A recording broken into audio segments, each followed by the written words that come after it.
Assalamualaikum warahmatullahi wabarakatuh. Wilujeng patepang sareng Kang Dago. Urang teraskeun ya hanca carita nanya dongeng ngakalakeun siluman anu bagian ke-22. Hanca carita anu atos kalangkung nuju nyaritakeun ya cenah ya Ki Imin keur ngabangkong cenah ya keur mapatahan ka jalma-jalma wae didinya nya. Kumaha ye rajengan cariosna mangga ka sadayana caraketan.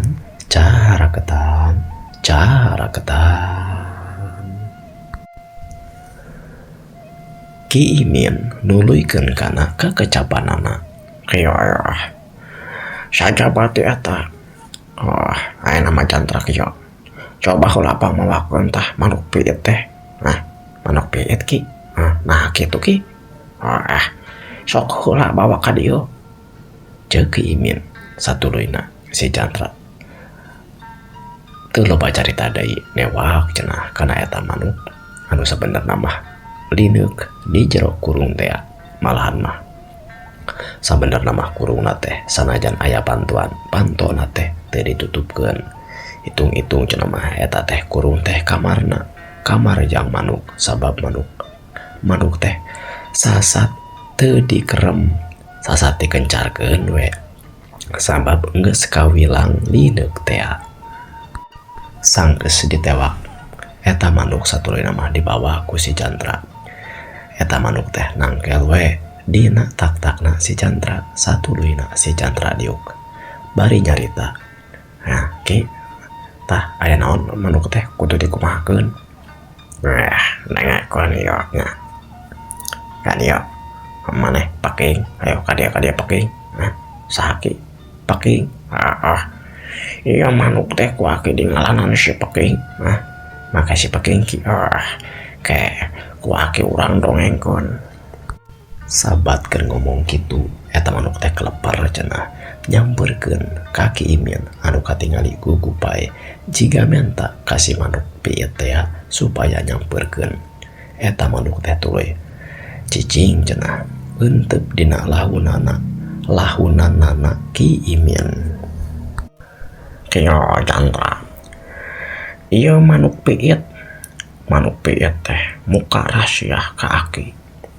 Sabab geuningan kitu. Sanajan ku anjeun teu dicaritakeun oge. Geuningan ieu manuk piit teh mere nyaho ka aki kana rusiah manehanana kalawan jalan impian. Ieu manuk piit teh ngomongkeun yen manehanana teh cenah keur ngalalana hiji jiwa anu lain disebut merenan siluman jahat, tapi lamun urang mah bisa ngartikeunana kalawan bangsa siluman we atawa jin teh. Tapi ieu mah beda, siluman jeung jin teh gebeg cenah. Dan juga lah utama nama jeung Mang Obon kaget ngadenge kekecapan Ki Imin. Beda deui jeung si jantra mah anu nya oge manehanana geus nyaho kana rahasiana eta manuk piit teh. Malahan mah samang-samang sai manuk piit disebut si peking teh geus nyangka we si jantra mah eta teh ngaran tina peking tala siluman anu hayang cenah ngilu ka manehanana. Tapi nu rada kaget ka si jantra mah naha cenah Ki Imin make nyaweun sabab si jantra encan pernah muka rahasia geunaan kana kaayaan eta manuk piit. Sajaroning si jantra mikir saperti kitu, Ki Imin nuluykeun kana caritaannana. Kieu jantra, wayahna ieu rusiah teh ku aki rek dicaritakeun dihareupeun den jugala katut Kang Obon. Sabab kitu pamentana siluman peking tala. Keur kitu Ki Imin ngadedengekeun cenah aya nu ngomong ka Ki Imin. Eta sora teh teu kadenge ku nu sejen utamana mah ku Kang Obon jeung den jugala. Kadengena teh ku Ki Imin jeung si jantra kieu cenah pok-pokanana teh. Aki hampura kuring hayang surup sumanding kana raga badag aki. Sabab aki kawilang jalma anu geus kuat kana narima jiwa kuring supaya surup sumanding kana jiwa raga badag aki, kana raga badag aki. Kitu cenah ceuk eta sora teh katingali Ki Imin ungut-ungutan, malahan mah si Jantra mah cicing we nyaksian kana eta perkara teh. Satuluina Ki Imin anu jiga keur ngadendengekeun hiji perkara jiga anu ngarewos cenah, padahal mah siluman peking tala anu ngawangkong teh. Da kitu anu ku si Jantra oge sanajan bari henteu bisa nenyok kana kaayaan di alam manusia, si Jantra tetep bisa ngadenge kana kekecapan siluman peking tala mah. Ki Imin satuluina ngangkatkeun kana sirahna, bari manehanana ngomong, "Kieu barudak. Ieu manuk teh sabenerna mah kaasupan atawa diijeum jadi raga badagna hiji siluman anu kemae cenah sebut we si Peking. Anu ayeuna manuk ieu oge digararan ku aki teh ka si Peking. Caritana mah panjang pisan lamun kudu dibejakeun mah, tapi engke we eta mah lamun aya waktu ke ku aki dicaritakeun. Ngan ayeuna teh cenah ieu Peking tala atawa jiwa siluman anu surup sumanding kana ieu manuk teh hayang nyarita langsung cenah kalawan make wujud aki. Sok ayeuna regepkeun ku araranjeun jeung ulah kagetnya." Kitu ceuk Ki Imin teh. Nu tiluan cicing we nurutkeun kana naon omong-omongan ti Ki Imin kalawan teu loba tanya. Sanajan cenah pinuh pananya di masing-masing pikiranna eta jalma nu aya di dinya. Dan juga lah heran Kang Obon oge heran kajaba meureun si Jantra, ngan si Jantra ge tetep ge marakna tetep oge ngarasa heran. Naon cenah anu arek di omongkeun ieu ku Peking tala teh. Ki Imin satuluina manehna ngarapatkeun kana silana, malah teu lila di dinya Ki Imin maca syahadat. Maca syahadat cenah jo. Tur mapatkeun kana jajampean atawa kalimah nu dikerendengkeun teu pasti atawa teu jelas nu diucapkeun mah naon-naon mah satuluina Ki Imin tungkul. Ana barang keur kitu teh reup cenah Ki Imin teh langsung tungkul cara seperti jalma anu nundutan.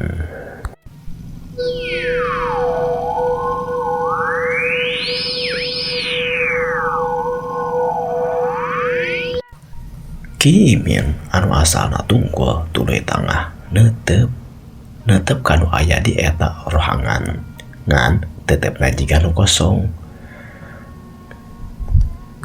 Rai cenah karasa kuden juga lah jeung Kang Obon mah karasa kukurayeun awasian sumerbak di eta tempat sumerambah ka jalma-jalma nu keur ngariung, tapi kabeh ge teu geuruh. Satuluina Ki Imin nyarita nu sabadarna mah eta Ki Imin teh geus nitis dina raga badagna Ki Imin hiji siluman nyaeta siluman Peking tala. Malahan mah sorana ge ngadadak robah lain sora Ki Imin, tapi percis we cenah sorana siluman Peking tala.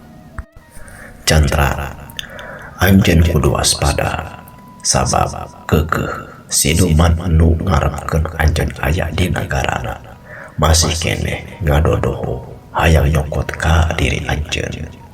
Kitu oge anjeun jugalah sabab anjeun boga hutang nu kudu dibayar. Teu poho saeutik ka Obon, tanaga anjeun bakal diperlukeun sabab siluman nu ngadodoho ngagunakeun oge jalan kasar. Hartina mah aya jalma anu bakal ngajorag ka ieu tempat pingkeun lumponan kana kahayangna. Sakedeung deui maranehna bakal daratang. Sok ayeuna aranjeun sing saringset pageuh ikeut, sing carincing pageuh kancing, sing waspada sabab bakal aya mau ngamuk gajah beta. Aranjeun kudu geus dina kaayaan iyatna kalawan remen kana waspada. Kitu cenah diantarana kekecapan siluman peking tala anu surup sumanding teh sanggeus kitu mah.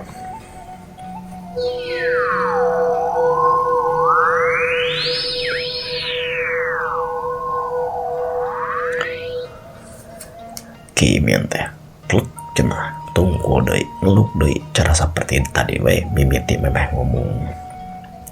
Jika keayaan keur nunutan Kimin telilati dinya tuluy ya ngangkatkeun kana mastakana netep deui kanu tiluan karacam kereuceum jika anu karakudang sare satuluyna ieu Kimin nyarita. Nah barudak jika nama bio teh aki geus katitisan atawa geus aya anu asup kana raga badag aki dihaja sabab ieu anu disebutkeun paking tala teh hayang asup cenah kana raga badag aki nyaku aki teh diizinan naon cenah bieu bejana jantra wah bieu teh cenah bakal aya anu ngajoragan ieu kitu nya intina mah Kang Obon. Nya kitu ki. Terus kudu kumaha tuh ki aya da ki. Dangekeun atuh arek kitu mah.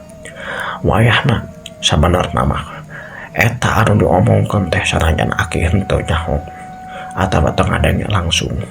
Tapi kapan meureuh asup kana raga badag aki. Jadi aki sanajan teu ngadenge tapi aki oge bisa nyaho sebab geus aya kana pikiran aki asup kana pikiran aki. Asup kana pikiran aki kitu. Jadi ayeuna mah kuduna kieu ya barudak.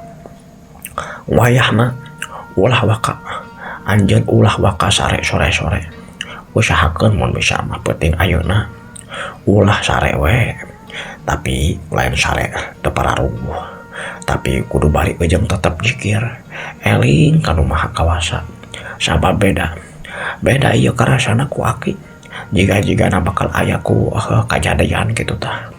Jadi anjeun kudu hati-hati da pasti anu diomongkeun tadi oge nu kadenge ku anjeun keur waktu ieu siluman paking tala asup kana raga badag aki eta anu diomongkeunana intina mah kitulah anjeun kudu bisa hati-hati jeung iatna ngan kieu Obon anjeun kembae ari sare mah di imah anjeun we teu kudu ngenong di dieu sabab anjeun oge boga kaluarga anu kudu ku anjeun ditungguan. Tapi ingat anjeun oge sanajan bari kitu di imah ulah pator-patornya eling dikir mudahnya kanu maha kawasa men tadi tang tayungan.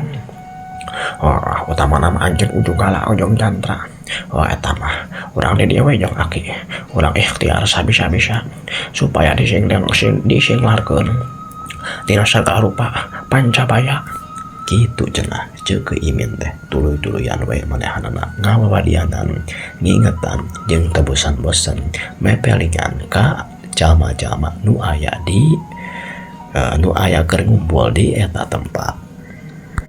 Kakocapkeun di tempat sejen Ki Palang diwanci sarupna keneh cenah ieu geus sasadiaan rek ngirimkeun tarekah teluh ngirimkeun warejit malah mah geus sanggeusna tanpa beja ti si leunyae yen den juga lah jeung si jantra cenah aya di imahna Ki Imin. Ari si cekai mah teu balik manehna teh masih keneh hayang naruntik cenah jeung ngadodoho neangan kasempetan rek newak atawa nyulik den juga lah jeung si jantra. Malahan mah cenah ieu den bidura ge milu tur mawa balad oge aya cenah welasna jalma kareprek diontrog di kepung kulobaan. Jika nunggus direncanakeun tur sahate bangsa siluman ge keur tatahar cenah rek ngajorag kana eta alpukah Ki Palang. Mah beunteun dia geus tatahar cenah rek ngarojong kana eta alpukahna Ki Palang kalawan maka ilmu siluman ilmu demit atuh temahna di wewengkon lembur pasisian lembur si jantra asa keung tur geuman kakocapkeun di lembur pasisian diwanci sarupna keneh kadang warga jika anu somoreang kana rubingkang da eta we jalma-jalma teu aya anu di luar asa harese cenah. Tuluy deui asa rehe simpe keur keur langit. Langit mah geus ceudem ti sore keneh. Kata mata mah hujan kirimis turun lalaunan. Jika nu ngabe jaan muarek buru raat. Di tema deui suara anjing di sisi leuweung asa remen pisan di sarada.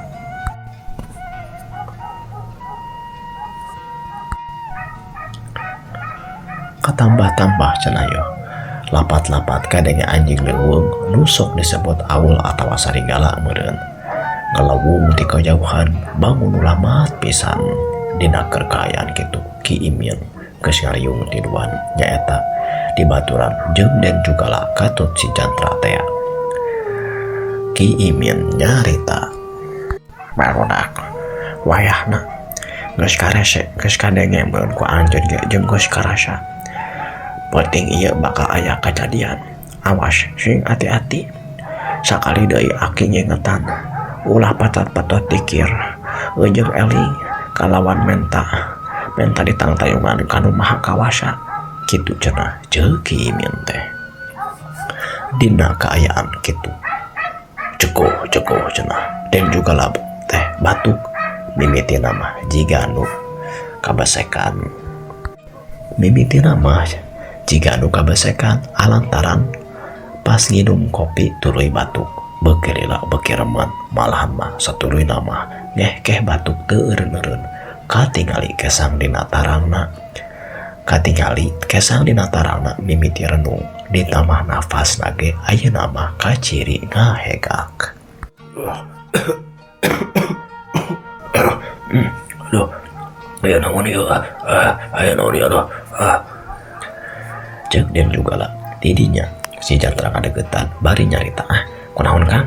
Aduh, batuk lin Kang. Tapi jantra mulu nyokot tampolong ameh kunaon ki? Mulu nyokot tampolong heula. Ceuk Ki Imin teh deui. Teu loba carita si jantra kiridig cenah iniet ka dapur manehanana nyokot tampolong satuluy mah buburu balik deui tuluy diasungkeun ka akina.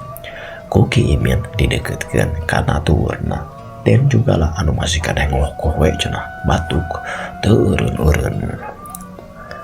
Teu lila tidinya kolokok cenah Ki Imin bentarnya kolokok cenah dan juga lah sanggeus batuk ceceguhan nu teu eureun-eureun teh ngabudalkeun ngutahkeun getih lalamaran. Jika anu geus surti eta tampolong teh disadiakeun teh ku Ki Imin malahan mah eta getih anu kaluar tina bahanna dan juga lah teh langsung we diburakeun ku den juga lah kana eta tampolong. Ki kunaon ieu Ki? Dan juga lah kunaon Ki? Ceuk si jantra cenah. Ki Imin satuluyna nyarita, Ki cenah jantra anjeun kudu waspada jeung anjeun tong heran-heran awas. Ieu jika namanya nu daleka teh keur mentangkeun kana kabisana ieu. Kumaha atuh ayeuna Ki? Kembae ieu mah urusan Aki atawa bagean Aki. Tapi awas, anjeun kudu bisa bantuan ke Aki kalawan pangmajakeun kalimah-kalimah hade jeung ngadoakeun Maha Kawasa supaya Aki kuat jeung minta ditangtayungan ke Allah.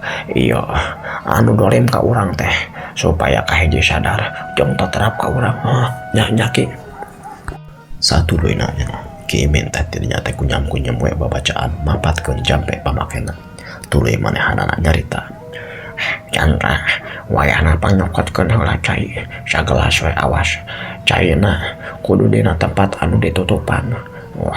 Dina gentong mah sok ditutupan, sok cokot ku anjeun jeung buru-buru deui awas kudu ditutupan deui nya eta cai anu eta gentongna nya Ki. Keredeg deui si jantra teh iniet ka jero dapur tuluy nyokot cai sakumaha teu dipapatahkeun tadi ku si Aki. Teu dilatih nya si jantra ngasungkeun kana bekong cenah tina batok anu diasungkeun ka si Aki. Awah ulas ieu teh aduh kuring teh aduh idi kembae lah ku ieu we. satu luina kimin teh kunyam-kunyam babacaan bari merong kana eta cai malahan mah sanapas eta babacaan teh sanggeusna beres terus ditiupkeun kana eta cai anu diwardahan teh tadi tina bekong waktosna paratos cekap kanggo episode nu ayeuna naon teh aya anu bakal kejadian makanya diteraskeun wae dina video-video salajengna wilujeng patebang deui premium